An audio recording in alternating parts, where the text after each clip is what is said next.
A good place to get started would be might be with your sort of history with Sherlock Holmes, or your sort of.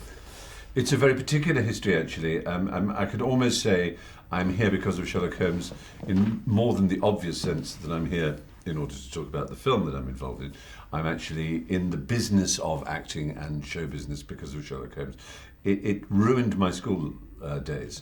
I was so obsessed with Sherlock Holmes that as a very, very young boy, I joined the Sherlock Holmes Society of London, which is the biggest and original. In fact, it's no longer the biggest. The biggest is the American, the Baker Street Irregulars.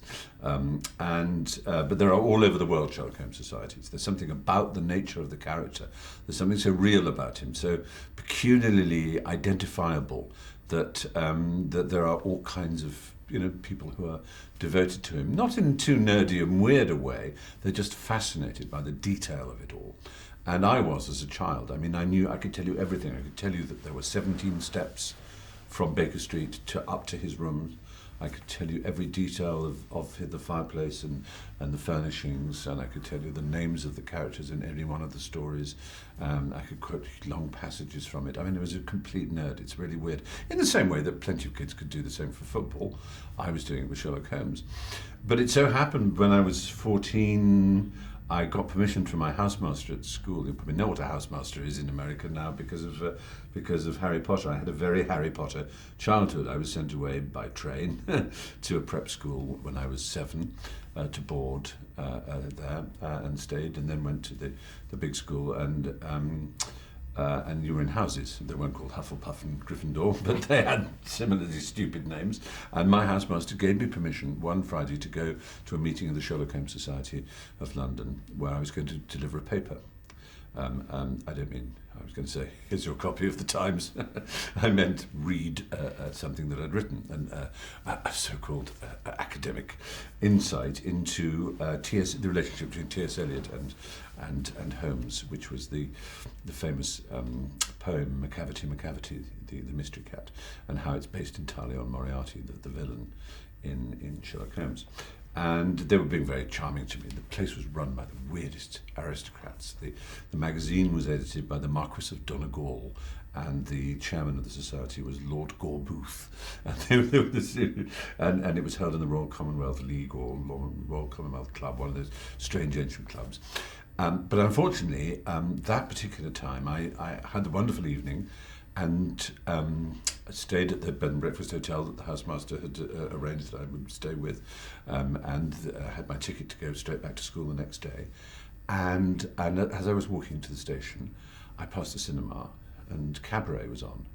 And although I was 14, I looked a bit older, and I somehow persuaded them I was older, and I went in to see Cabaret, the film. And in those days, when a film ended, it started again. You didn't have to go out. You just revolved, and I watched it 4 times.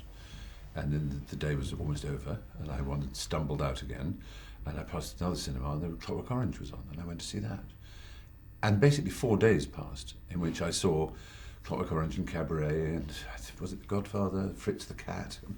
I suddenly became hit by cinema. And of course, my parents were distraught. I mean, I was lost a 14-year-old in London. I mean, it was awful, really. I did some madness overcame me. And it was all because of Sherlock Holmes, really. And so when I got back, shamefacedly on the train, arrived back at the school, it was I'd already been in lots of trouble for various other things. And they said, this is the last straw, I'm afraid you have to leave school, we have to expel you. So I was expelled from that school, and then the next school I was expelled from, and then the next. And by that time I became a very rebellious and peculiar child and ended up in prison. And this is all public knowledge, don't look too shocked.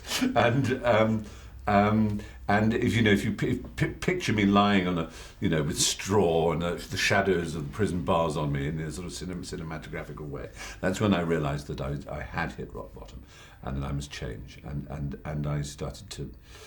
I'd always been a reader, voracious reader. The Sherlock Holmes had only been the start, and insomnia had meant that I'd read as a child so much that I had a compendious knowledge of literature.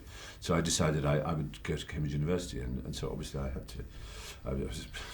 had to leave prison. Obviously, once I'd left prison, I had to enroll in this college, not tell them that I was a jailbird, and did this special 1-year course of exams and took the Cambridge entrance and fortunately won a scholarship to Cambridge, where I read English literature, and that's where I met Hugh Laurie and Emma Thompson and John Swinton and various others, and we all did these comedy things together, and left university and found myself with a screen, an equity card, and then a SAG card, and doing this business we call show. So, and then full circle, 30 or 40 years later, I find myself playing Sherlock Holmes's smarter brother.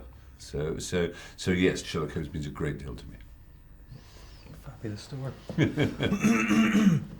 And I'm sure you obviously went and saw the first Yes. instalment.